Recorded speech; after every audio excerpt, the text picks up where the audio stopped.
there was like I used to think that like being a girly girl was like weak, like those are the weaker girls, the ones who just like not.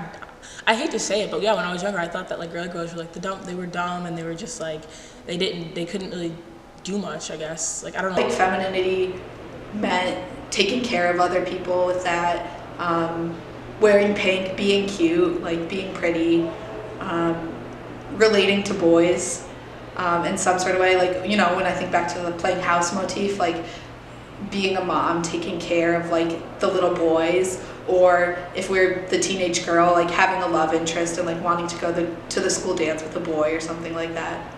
Girls do dance, and they're not necessarily seen as super athletic, being into more sort of artsy things. One of the main ones that really came up in my life a lot was, the idea of like, oh, girls don't like play video games or like get their hands dirty.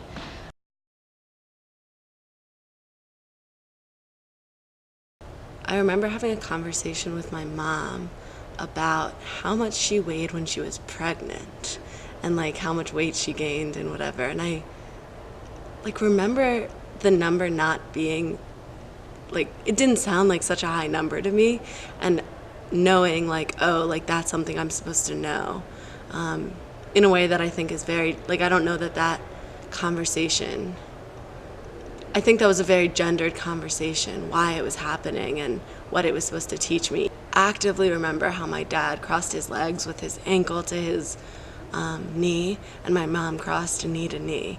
And when I would sit like my dad, well, actually I would never sit like my dad because I knew I was supposed to sit in the like girl way, in the feminine way.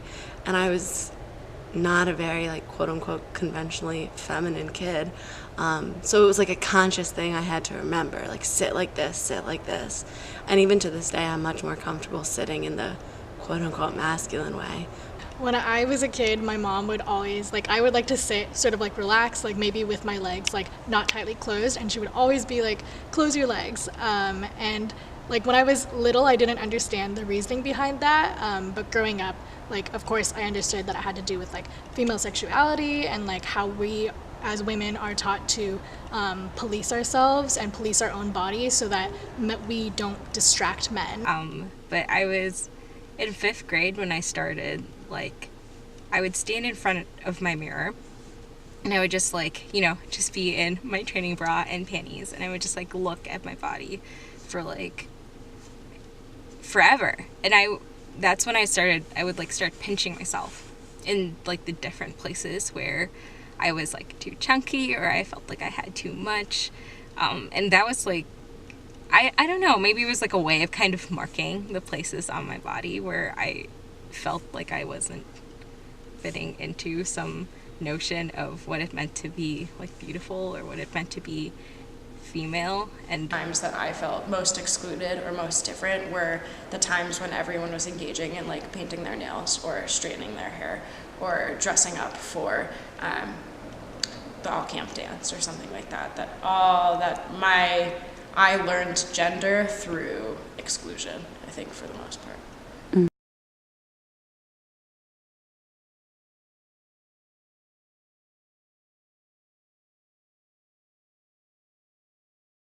I was in the 8th grade, I cut my hair off, and I feel like hair is such a huge part of what it means to be feminine. Like, I think people spend a lot of time styling it and thinking about it and taking it off their bodies and like growing it on their hair or on their head. And I remember coming into school with my hair short for the first day, and my religion teacher was like, oh, I think we have a new student in our class today. We have a new boy student. I went to an all-girls school. It was so stupid. I still remember that time now because it made me feel so uncomfortable. Like, why was this person commenting on like a choice for me to cut my hair? I turned 12 and asked, my birthday's over the summer, and asked for, like makeup that I could wear to school the next year, like as my presents and that sort of thing. And like looking back at pictures of me from 7th grade, I wore a ton of makeup, like lip gloss, mascara, eyeshadow, the whole deal, and like started talking to boys and like being like really outgoing and like trying to hang out with popular girls and like flirt with boys the way they were. And yeah, I don't think, looking back, I don't think that came from any inherent desire of my own to be that way. I think I just didn't want to feel the way I had felt the year prior, like I was like missing out on something else that everybody else was experiencing. I don't think necessarily because I wear like high heels or more makeup that makes me more feminine than another person, but like can be perceived as more feminine. So I think there's a distinction between like perceiving femininity and being feminine, because I don't think there's a thing called being feminine. It's just like being you, I guess. I was like, yeah, like the jock. I was like really athletic and I was really muscular, and so like, and like, even just when I was really little, I was really bored. Like the doctor was like, wow, she's like all muscle. So I've always been very strong and like looked, and I've considered, because I was told I was so strong and muscular, I considered that to be like manly. But then I kind of like, as I got older, I was like, oh my gosh, like I don't know, like I was always so tomboyish and always so like guyish. I felt like I couldn't like fit in with the girls, or I couldn't like be like what society's idea of being a feminine is, where you're just like always twirling your hair and like just like sucking a lollipop in the corner. I never felt like I was a guy. I just thought that I like people thought that I was a guy. You know what I mean? It was more based on like how other people perceived me rather than like how I perceived myself. That's how I always based like what I did off of. I think what I feel I am and what my personality is contradicts a little bit what I look like, because when people meet me for the first time, oftentimes they're like, oh, but you're so cute, because I'm short, right, and I'm blonde, and like the idea is that I should be soft, and I don't mind being soft when I want to be soft, but I also want to show that I don't have to be soft all the time. At points it feels safer to be ultra feminine around men, around cis men in particular, I would say.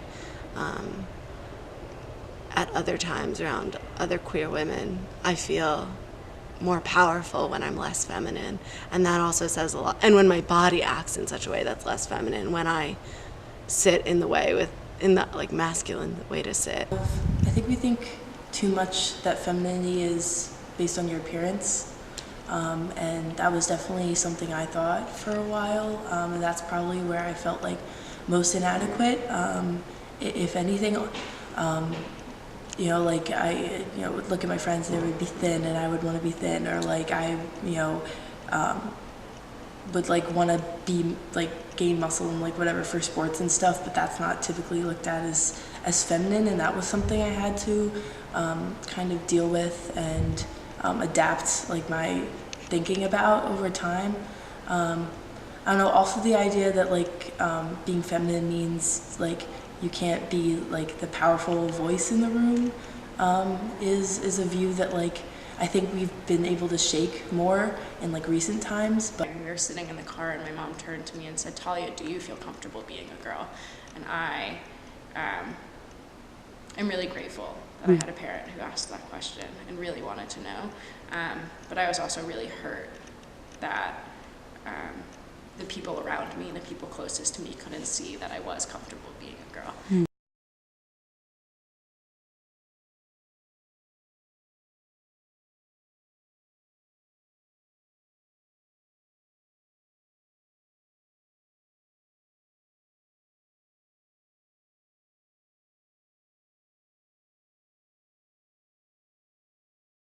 When women are more masculine in personality but like dress feminine, like that desexualizes them. But I think with like cis men, like if a cis man is like smart, intellectual, etc., assertive, like that's a turn on, which I think is interesting. It's also really weird because like in high school, most people didn't see me as attractive because I was brown, and it was like more of like, oh, I'm only attracted to white people, and like things like along those lines was pretty common. Like that was a very common perception. So like I guess like upstate New York, maybe not upstate New York, but like U of R, because of it has more diversity, it was the first time people have started to perceive me as attractive, and I think that's starting to make me more vulnerable because it's something that I've just never experienced. Because I think I used to just assume, oh yeah, like I'm just like a brown person walking around, but like now it's more of like, oh, like I could potentially be like an attractive young woman walking around, and that's an identity I've never thought of. It's something I don't like. It's something I really don't like. It's something that really affects people to the extent where like sometimes like they don't want to wear certain things, and something I've realized like sometimes I just like don't want to wear something even though I really like it, because like I don't want to get a compliment, like I don't want to be seen, I don't want people to see me in a certain way. it's weird. It's like a distraction upon yourself, because like on one side, like you want to like love yourself and like be admirable and like think you're very pretty, but then on the other side, like you just hate yourself. Now, it's interesting that you bring in the word desirability too, because that is that's huge in terms of how I process what I'm going to wear. And it's not specifically to attract anyone of the same or of another gender, it's just because I want to be desirable, period. And I'm not quite sure how my queer identity impacts that, but I definitely do still like seek the male gaze in ways that I wish that I didn't, because I don't want it to impact me, but I definitely do think about it as I'm getting dressed in the morning. Even if I know I'm getting dressed in something that won't attract the male gaze is still influencing my decision as to what I'm going to wear. I don't know. It's funny because there's consciously, I don't want to be sexually desired by men. It's a hassle. I got asked out by a man this weekend, and I accidentally said yes. He literally was like, "Do you want to hang out sometime?" And I was like, "Yeah, absolutely." And then he like followed up, clearly asking me out, and I didn't know how to say no. Like, I'm gay, like just so gay, and I didn't know how to say no, and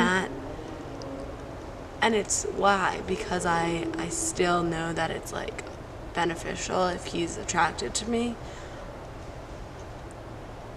I don't know, it actually makes me really mad, because I know that I benefit from it, and I know that I still do things to like appease men or to make sure that I'm looked at, or not looked at, make sure I'm perceived in such a way. And every time I'm like, oh, why do I still do that? But then when I don't, I'm like, oh, that's why I still do it, because I get shrugged off more easily, or I get ignored. Like, I don't know. I had that I don't have to prescribe myself to the traditional feminine, sort of the traditional feminine ideals. And as someone who is pansexual, and who sort of didn't really come to terms with that until probably like mid-high school, when I was younger, and people would misidentify who I was. It worried me, because I was like, wait, if I'm presenting as more masculine, is that going to make me undesirable for this guy that I have a crush on? Is he going to think that I'm just like, oh, one of the dudes because, I was always kind of a tomboy and I really liked video games, and like my main passion is like oceanography, so I like, going fishing and being outdoors a lot. And because I am sometimes like worried about like how, like if like other people are seeing you a certain way. So I mean, like, yeah, like you're walking down the street and you're like, sometimes you're like, oh, like maybe I should, feel like maybe I should, I don't know, glide more, like stuff like that. Like, you're worried about, you don't want to sit like, I guess you don't want to like slouch in a chair and look unattractive. I guess that's the main thing. Like, you're kind of worried about like other people judging you and deeming you like unattractive or manly or whatever. Like, it's also weird because even though I don't feel like I should or do care about the male gaze, like I still find myself responding to it in different ways, and I talk about like a queer femininity, but at the end of the day, like when I want to look hot when I'm going out, like I wear the same things that my friends trying to attract men are doing, and like it still feels really good if I'm like in a bar and like a guy comes up to me and hits on me. Like, it's still it's validating. Like, it's like I feel glad and relieved that, like, not relieved, I feel glad and validated that some random guy thinks I'm attractive. And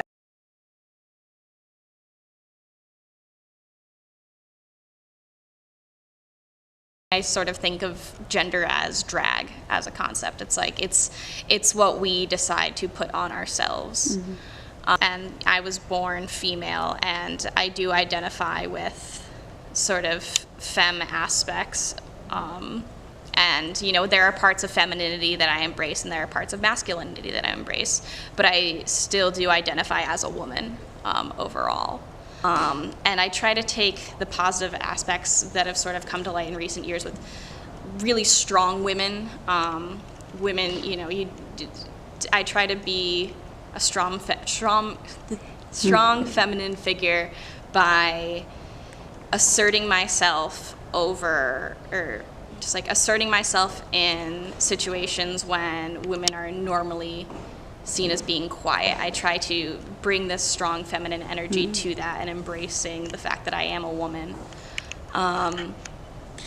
to try to simultaneously break the traditional, like the sort of downsides of traditional femininity while also embracing it. Femininity is the ability to take on different roles, to be like wholly someone's daughter and wholly someone's sister and like wholly someone's partner and wholly a woman at the same time. And I think that there are different expectations for each role that I guess we are assigned or that's socially prescribed to us. But I think it means like taking those roles on automatically or organically and knowing that you can be all those things at the same time and still be yourself, and that like I feel really feminine when I feel my body getting stronger, you know, like I feel just as feminine when I am like getting ready to go out with friends, like in the typical stereotypical way, which isn't necessarily a bad thing. Like I think that's also a way you can have a true expression of yourself. But I feel just as feminine like putting on makeup as I do like doing a plank for 3 minutes, or being really good at my job, or giving like a killer presentation in class. Just any time where I think I'm living the truest expression of myself, I think is a true expression of my femininity. Sometimes I think I feel empowered by femininity. When I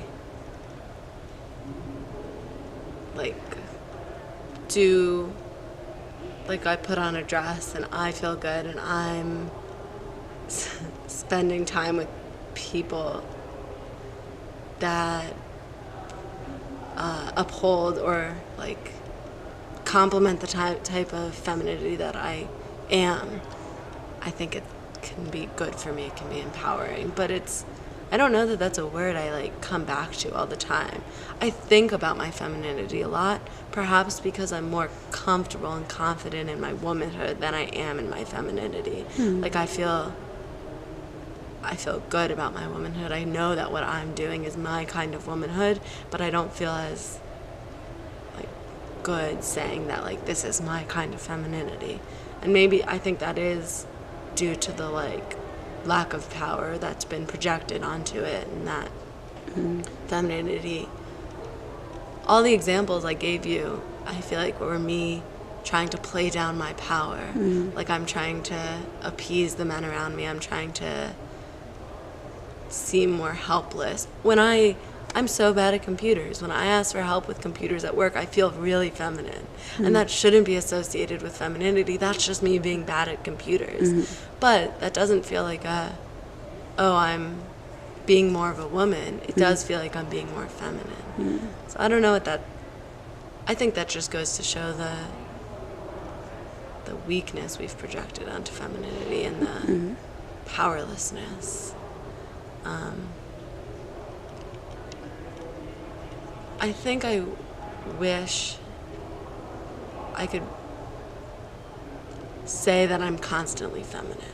Changing my own idea of like what being feminine is, like going from like growing up was always physical, but like seeing that like having a feminine aura and being feminine and femininity is so much more than just like it's so much more than like your physical. It's really much about like how you respond to others, like how you like respond to yourself too, like how you talk to yourself and how you talk to others is like that's reflected in how you treat other people. And so I think like for me, my femininity came into like accepting myself. Like when I became more kind to myself and more loving for myself, and just like, you know, the things I would say to myself when I stopped being so hard on myself and stopped being so like you need to do better and being like we can do this, or like being more proactive, like that's what I now see femininity as. It's much more of like a internal like processing and like thought process and whatnot, and that internalized like acceptance and like, you know, warmth towards yourself totally like reflects out to other people, and like other people can feel that. And I don't know, it's kind of just like, it's when you give people, and we give people that positivity, you get it back, and it just spreads and grows, and yeah. So yeah, I like now femininity, not like how I dress, because no matter how I dress now, I'm still the same person. And It's an expression of, I don't want to say womanhood because men can also be feminine, but it's finding that energy in you that wants to be shown in maybe a softer or a kinder, gentler way, and making that your own. I feel very feminine when I'm, walking down and the wind is blowing my hair and it's just like rippling behind me, and it makes me feel powerful sometimes, but I also feel feminine when I'm walking down the street to my house and I end up getting catcalled. So there's a lot of different aspects to femininity that I think should be good, but are taken and twisted into things that are not good and things that are not safe. The way that I'm thinking about it instinctively right now, and I think the way a lot of people would think about it without like being prompted to think about it like a little bit harder, would be to think of countering femininity with like masculinity. Like the things that I think of in my own life as resisting normative femininity, like not wearing makeup, not shaving, like those are kind of like, I guess, markers of masculinity in a way. And yeah, I guess that raises an interesting question of like, is there something more powerful than just doing the opposite of what's constructed? Like, yeah. Right now, I feel like, okay, so I do think femininity is like tied up in aesthetics for sure. Like no matter how you spin it, whether it's subverting femininity to be like hyper feminine or sort of just like transgressing into something more masculine, like I think femininity, the question of femininity, is tied up in aesthetics and visual presentation. And like I think my femininity is like, I don't want to like flatter myself, like maybe it's interesting, maybe it's like a kind of interesting way to think about it, because like I think the femininity that I strive for is sort of like this like queer femininity, which is like, it's all very stereotypical, but it comes with like the black nails and the flannel, and I like when people can recognize visually that I'm probably queer. Like that feels good to me. I think I wish I could say that I'm constantly feminine. Yeah, I think that would be a really, yeah, I wish femininity was just what I am. In that, I think I'm a feminine person. I think I'm a femme. I'm a woman. So it should be true that everything I do, if I want it, I should be comfortable saying that everything I do is feminine, but I don't. So I think if femininity, feminineness was co-opted by me, that's what I would be able to do. That I define what's my feminine, not femininity is defining whether what I'm doing is right or wrong. Being a female means understanding that you belong to this collective group of people, to this categorization of people who share similar experiences as you do, but also differ so much in how they live their day-to-day life. And I think being able to appreciate the differences, the strangeness and the familiarity of it all is like a really beautiful thing that you get to share with people. And sometimes it's used as an oppressive thing, and sometimes it's used to justify violence against women. But I think being able to understand femininity as more fluid is really helping us overcome those more structural barriers in the patriarchy. And it's helping us, participate in activities and take those activities and make them more reflective of who we are as people and as individuals. And we're not just doing them without question, we're doing them with conviction. So